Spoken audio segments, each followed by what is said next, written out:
beautiful MK Love fam. Welcome back to another episode. If you're brand new around here, my name is Melanie Kate Love. I'm an international childhood trauma healer, helping you to break that cycle of abuse in your family and in your romantic relationships so you can get to the stage where you can manifest the partner of your dreams. All right, my loves, this is episode 4 as a part of our 7-part chakra series. If you missed the root chakra, the sacral, or the solar plexus, there is more for you in store, so you can catch up either before or after this video. You just choose what feels truly best for you. Now, the heart chakra is located around the chest. It's an interesting one. It's the source of love, connection, and forgiveness. It identifies with the social aspects of your life. It's linked with the element of air, and its biggest challenge comes with making peace with grief. So this is a really tough one. I'm a massive believer that love heals all blockages. It's an interesting one. This is like not just love for you, but this is love for other people as well. Yeah, there's a lot involved, but let's just go straight to the chart. Have a look. Do you identify with deficient, balanced, or excessive? So if you're deficient, you've been heartbroken, you have immense sadness, you lack empathy, you have trust issues, you withdraw from situations, or you have heart problems. It's also linked with breast problems as well. If you're excessive, you could be jealous, codependent, self-sacrificing, you could be a people pleaser, you have so much anger and hate and aggression within yourself, and you're narcissistic. If you're balanced, then this means that you experience unconditional love for yourself and other people. You're compassionate, you're in healthy relationships, you practice forgiveness, you're trustworthy, and you're empathetic. Holy flip, did I just dump a lot on you right now? Oh my goodness. So if you're anything like me, you may have you've probably grown up in a environment in your childhood which was not the best. The relationships that you saw modeled between your parents, your caregivers, your grown-ups at the time, whoever that was, may have been quite toxic. You may have seen people pleasing. One of your parents could have been a narcissist. They could have lacked empathy and made some really fucked up decisions. I'm speaking from a place of experience. You then could have manifested a narcissistic relationship where you basically bowed down to whatever they said. Whatever they said was right. You didn't have an opinion. They wouldn't listen to you. You tried to express yourself, and sometimes you're more than not afraid to express your thoughts because you're worried of how that could skyrocket or escalate is the word I'm looking for. How that could actually escalate and turn into something quite violent. Now, I grew up in a violent household. I also got involved with a narcissist for 4 years, and I allowed somebody to treat me like a piece of shit. I was heartbroken for so long. I spent 7 years on a healing journey after I got out of that relationship, trying to figure out who the fuck I was away from the family unit. I got involved with a guy who was 14 years older, which screamed massive daddy issues. He was so broken, and I was trying to fix all these people. I wanted to fix them and make them beautiful again. I'm just a born mother. I just love nurturing people, but I was nurturing the wrong type of people. I was nurturing people that did not want to be helped. I neglected to nurture myself first before I could have my cup filled up enough to help other people. And now that's what I do best. I heal beautiful women around the world. I help them to break that cycle of abuse in their family so that they never have to, when they have children, their children don't need to recover from their childhood as adults. They attract a beautiful high vibrational partner, which is the most amazing person in the whole wide world. My husband gets better by the day.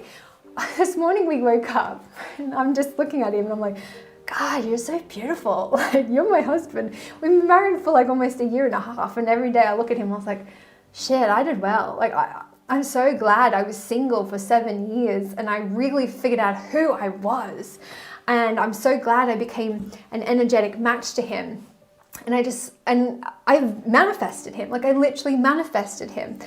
And to wake up every morning next to him and to be like, I went through a lot of pain to get to you, but it was worth it. I wouldn't trade it for anything. All of my pain that I went through, because it taught me so many valuable lessons. I wouldn't be the woman that I am now. I wouldn't have learned to forgive people who did not deserve to be forgiven, but I forgave them because it helped to heal my heart and just peeled more layers back of that forgiveness onion.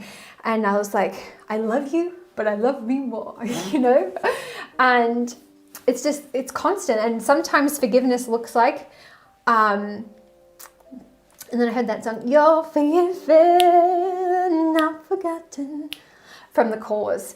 You're forgiven, not forgotten. And it's like when you're dealing with family members, especially narcissistic family members, people who lack empathy, have no boundaries, trust issues, maybe you're in a codependent relationship with them, you could sometimes get to the point where you're like, I need to distance myself from you so I can heal. And yes, you can be in my life, but when it feels good.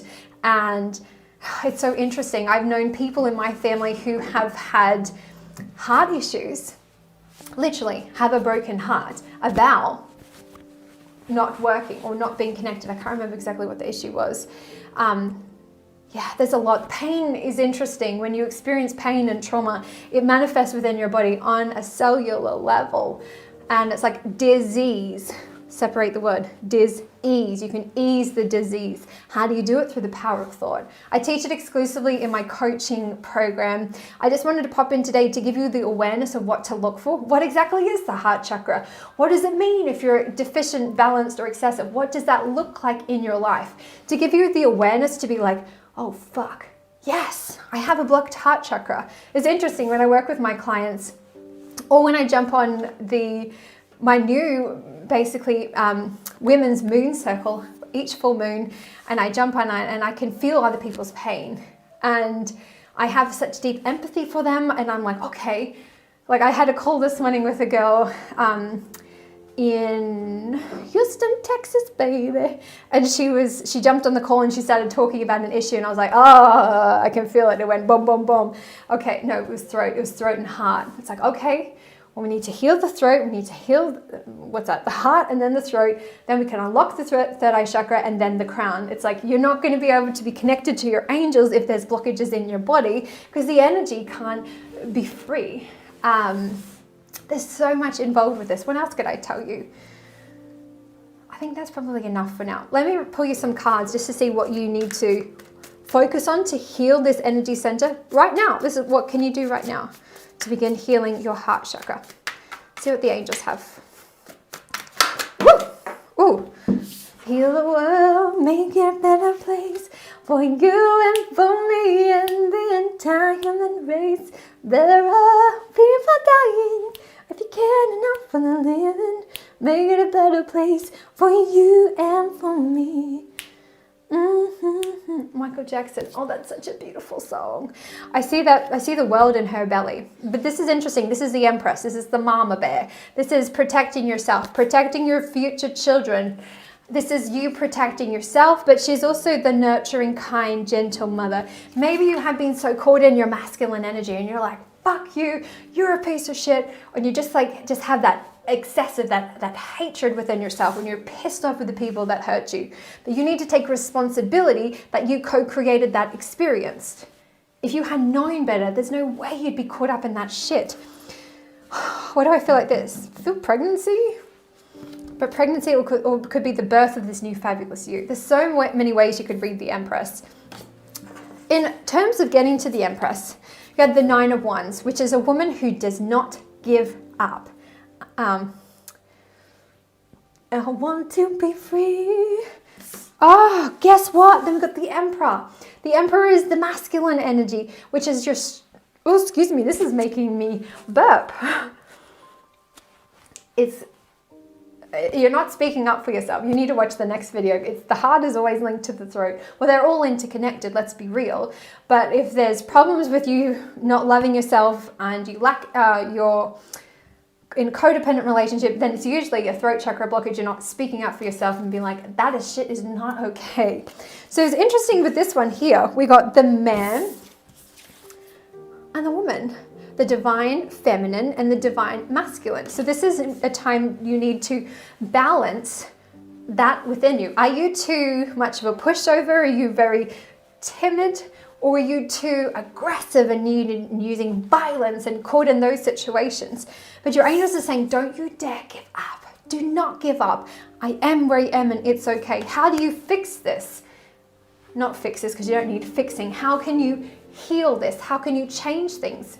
Oh, I've got to be quick. I've got 1 minute left. Where you can do that, 2 ways. Join my Women's Moon Circle, or if you need intensive support, you can work one-on-one with me in my coaching program. It's an 8-week coaching program. You choose what feels truly best for you. Oh my gosh, have an amazing day wherever you're in the world. I love you, I love you, I love you. And I'll see you next week with the throat chakra. Bye.